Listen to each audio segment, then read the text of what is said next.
Now. New at noon, 2 men arrested for a 6-year-old murder, now free. Their murder charges were dismissed today. According to online court records, the district attorney's office dismissed the charges due to a need for further investigation. Elliot Ramirez and Richard Ramirez were charged back in 2019 for the murder of 24-year-old Robert Reyes. Police said that Reyes was lured out of his apartment under the ruse that he was going to make a drug transaction. Reyes shot as he was walking toward a pickup truck. All this happening in the 8200 block of South Florida Street on the south side. Well, now the 2 men who were accused of that shooting no longer face charges in that case. New details this noon about a man shot and killed by 2 San Antonio police officers. It happened yesterday. The Bexar County Medical Examiner's Office is now identifying the man as 45-year-old Stephen Allen Lopez.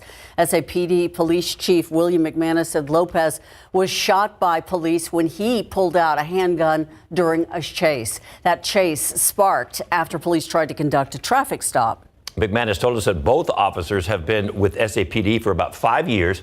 They will be placed on administrative duty pending the outcome of the investigation. Now to a KSAT Investigates report that looks into the water quality at your child's school.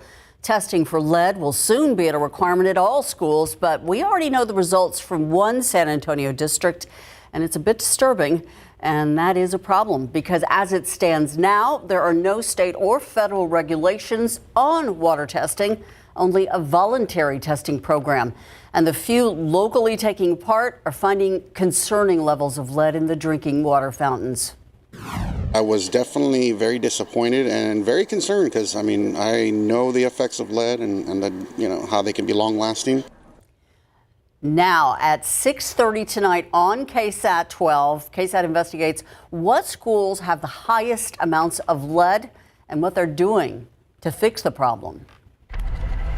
Outside with Live Cam, we're looking for some sun. Ooh, got it. Thank you. Yeah, the skies have finally started to clear, and we're going to have a sunny afternoon, although the sun will be temporary. I want to take a quick check of the aquifer, though. Down 0.3 foot over the past 24 hours, almost 30 feet below the monthly average. In the pollen count today, just 2 allergens. We've got mold and mountain cedar. Both are low, so that's some good news there. But again, those skies are starting to clear around San Antonio. It's still cloudy, though, down south near Pleasanton, Cotulla, Beeville, all seeing cloud cover locked in, and this is where clouds are going to be a bit more stubborn today. Meanwhile, around San Antonio, skies have cleared. We're going to have a mostly sunny afternoon, and temperatures will be able to warm into the 60s. That's what's in store for us this afternoon. 62 degrees for the high, and then tonight temperatures will quickly cool and clouds will be back by midnight.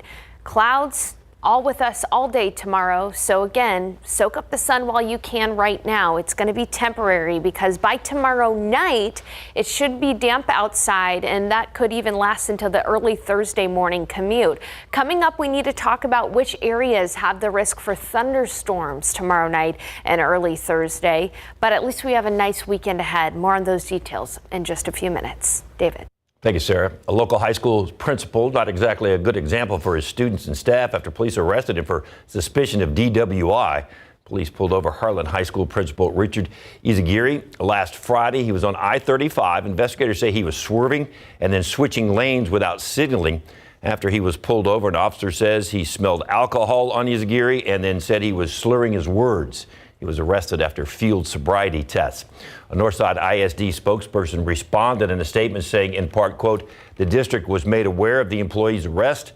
This personnel matter is being addressed by Human Resources, and as such, we are unable to provide any specifics regarding disciplinary action," end quote. We'll continue to follow this developing story. A local mother charged with killing her own baby and dumping it on the side of the road will now be arraigned in January. We now know that 44-year-old Marisela Vausto was arrested earlier this month for the death of a baby girl back in September of 2004 in Medina County. According to the court documents, Fausto allegedly left the newborn's body on the side of a county road, her umbilical cord still attached. The baby was named Baby Hope by Medina County law enforcement. 4 people managed to escape a house fire overnight. It happened just before 4 o'clock this morning in the 7100 block of Joe Louis Drive. That's on the east side of San Antonio. According to firefighters, when they got there, they saw smoke coming from the roof and the eaves of the house. Firefighters were able to contain the fire to the attic. The 4 folks who were living there are now trying to find another place to stay. No word yet on what caused that fire. An influx of migrants coming into Texas, overwhelming our border once again. Bridge 1 in Eagle Pass, as a result, was closed on Monday to vehicles coming into the United States from Mexico. And this is going to be the case until further notice. U.S. Customs and Border Protection say it is shifting its resources to handle the crowd of immigrants crossing the border. It's important to note the closure does not apply to vehicles going into Mexico. You can read more about this closure on KSAT12. Just look for this article. The newest Aggie already working hard to get his program in place. Coming up in sports, we'll hear from him.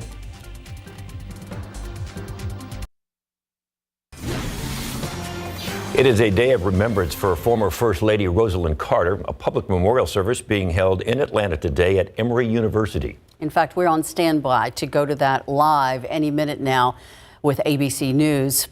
Former President Jimmy Carter, her husband of more than 44 years, expected to attend this memorial. President Joe Biden and Dr. Jill Biden also expected, along with the Clintons, the Obamas, and former First Lady Melania Trump. While we wait for that live report, here's ABC's Alex Prechet with more from Atlanta on the memorial.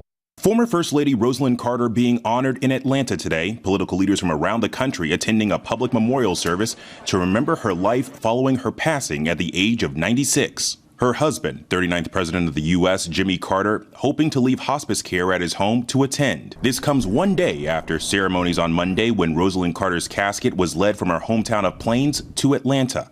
Her body then lying in repose at the Carter Center. For the Carter Center's mission of waging peace, fighting disease, and building hope, Mrs. Carter was a force multiplier. Her compassion, her ability to connect, her political savvy was something that helped build the support. Members of the public also gathered to say their goodbyes. Rosalyn Carter was known as a strong mental health advocate and a women's rights leader. Rosalyn Carter had a determination to make a difference with her life and with the opportunities she had to use the influence that came with those opportunities. She was also known as her husband's most trusted advisor.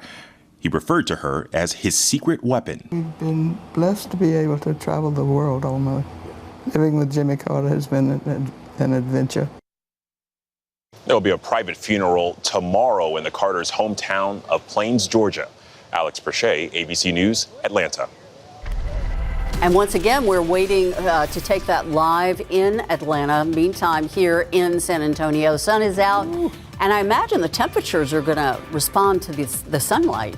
That's right, Ursula. We're going to be able to see temperatures climb all the way into the low 60s today. For the rest of the day, we'll be looking at 62 for the high. We've got clouds, though, building right back in overnight, and that'll be the precursor for rain in the forecast starting tomorrow night and Thursday. Here's a look at those rain chances. Again, Wednesday night, 60% coverage of showers, even a few storms possible, especially east of San Antonio.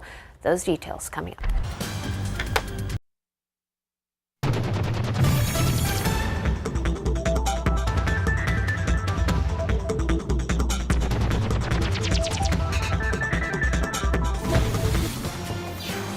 It is Giving Tuesday, and there is still time to thank those who served, even long after they're gone. Donations are still needed for holiday wreaths to lay at Fort Sam Houston National Cemetery here in San Antonio. The deadline to donate, though, is today. Wreaths are going to be laid at the cemetery on December 16th.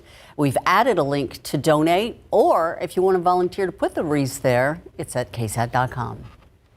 And this was a great day to get outside and, pay tribute to some of those who have given their lives for us. Yes. Beautiful out there. It's nice to see the sun again. Very nice to see the sun again. And we are going to be looking at sunny skies for at least the afternoon, but the clouds are going to be back as early as tonight. Let's go ahead and take a look at those clouds right now. You can see we've got cloudy skies south of San Antonio. So areas like Cotulla, Beeville, Laredo, probably going to be locked into cloud cover for the remainder of the day.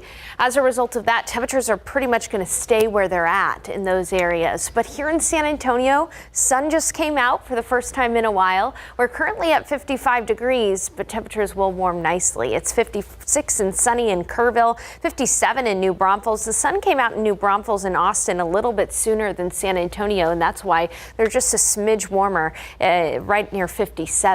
But here's a look at this afternoon's forecast. Gorgeous, a little on the cool side. East winds at about 5 miles per hour, but plenty of sun. 62 and mostly sunny. Elsewhere, we'll be getting up to 62 in Del Rio and in Cotulla, 62 in Pleasanton and Gonzales. It'll stay in the 50s, though, up in Rock Springs, Kerrville, 59 degrees. We're going to be about 5 degrees cooler than the seasonable average this time of year. But just as we see the sun, the clouds are going to roll back in tonight. Temperatures falling into the upper 40s, cloudy by midnight and 47. Winds will be calming. And then those clouds are going to be with us all day tomorrow. Here's a look at that futurecast. You can see 7 o'clock tomorrow morning. It is going to be cloudy. It is going to be chilly. As we head closer to about the lunch hour, a few sprinkles are going to be possible, but it's really not until the evening hours that we could see some dampness out there past the evening commute. Some areas of light to moderate rain possible. This is a look at midnight tomorrow night into Thursday. And then during the morning on Thursday, we are probably going to have some dampness. So this is your early warning to plan ahead for Thursday morning. You might want to give yourself another extra 5 to 10 minutes on Thursday morning to get to where you need to go. And then as we head throughout the day on Thursday, skies will actually clear here in San Antonio, but there does look to be some storminess well east of San Antonio, closer to Houston.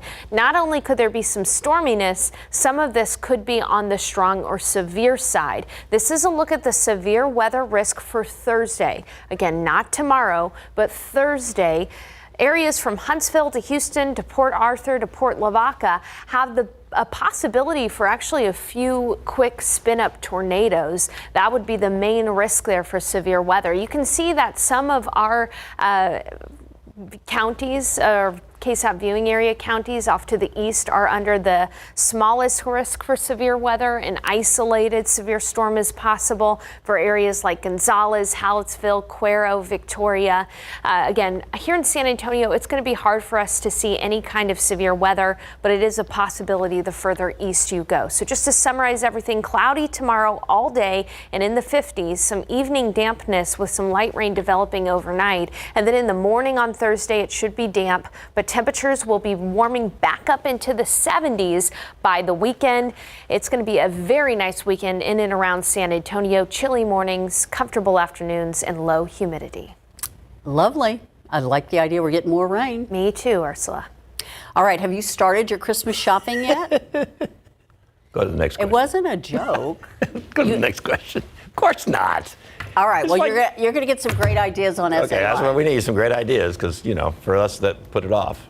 Well, there's always someone, whether it's a family member, usually a family member for me, that is difficult to shop for. So who's the hardest person to get a Christmas present for? For you two, who is it? Ooh. I think in-laws are the worst. Yeah, they're kind of, that's a good question. I have to think on that one. Okay. Give me some time. Okay. Wow. We've stumped them. You've only got how many shopping days till Christmas? Anyway, scan that QR code. Let us know who the one is it's hard to shop for, and maybe got some good gift ideas for folks. And we've got some gift ideas as well. Yeah. All that and more. Oh, definitely mother-in-law. Wow. You got to be careful. Yeah, that's true. All right, Holy Cross headed to Waco this weekend for a chance at the state title, and the Longhorns quarterback Quinn Ewers talks about being in the Big 12 championship game this weekend.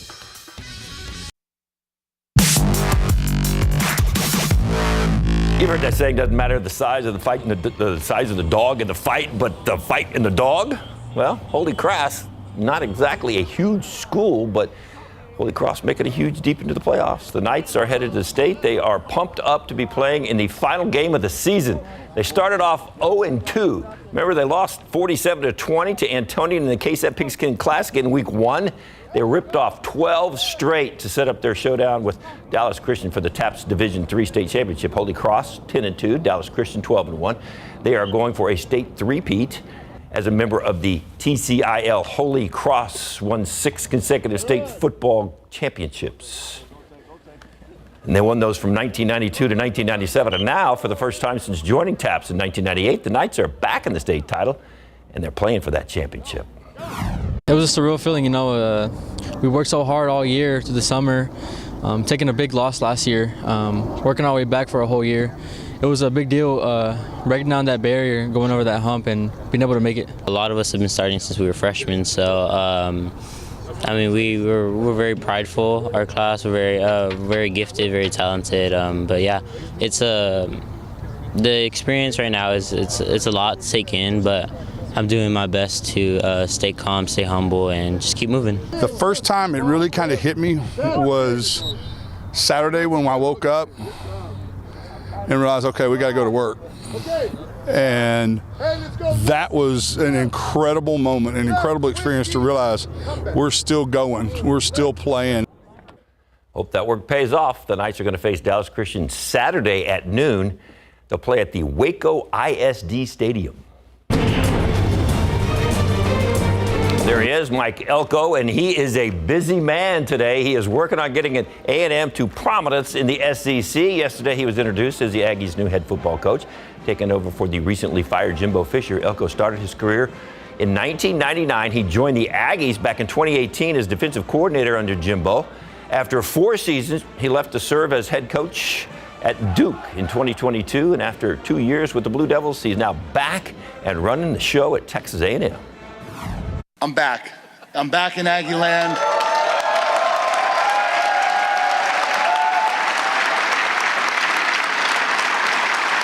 I'm back where I belong. My vision for this program is very simple. Okay, we are going to build the premier football program in the country. Okay, we are not going to talk about it anymore. We are going to be about it. We are going to chase excellence in every aspect of our life. We will become the absolute best version of ourselves as quickly as possible, because the best version of Texas A&M football wins the national championship. The best version of Texas A&M football, our way, wins the national championship. No talk, all do. Gotta like that. Here's Elko with his wife and his 3 kids. Now, the reports are saying that Coach got a 6-year deal worth $42 million with plenty of incentives, including getting paid an extra $3.5 million for a CFP national championship. In the meantime, Texas Longhorns beat Texas Tech 57-7. That hurt. That was last Friday. Pain's still there. That win put them in the Big 12 championship game to face Oklahoma State. The Horns' first appearance in the Big 12 title game since 2009. I mean, anytime you're up for whether it's a conference championship or any kind of championship, it's just a blessing, and it's just cool to be a part of a team like this that has an opportunity to go, make their mark on this program. The Horns and Cowboys are going to play Saturday morning, 11 a.m. AT&T Stadium, and you can see that game live right here on KSAT12. Still hurts. Still hurts. Yeah. It was so bad that Arch Manning got to play. That's how bad the game was. Arch. Close. The Rock and Roll Marathon getting ready for the weekend, but it's going to run a new route, and that means some road closures you might not be expecting. We're going to take a look at what's going to be happening on race day, even if you're not taking part.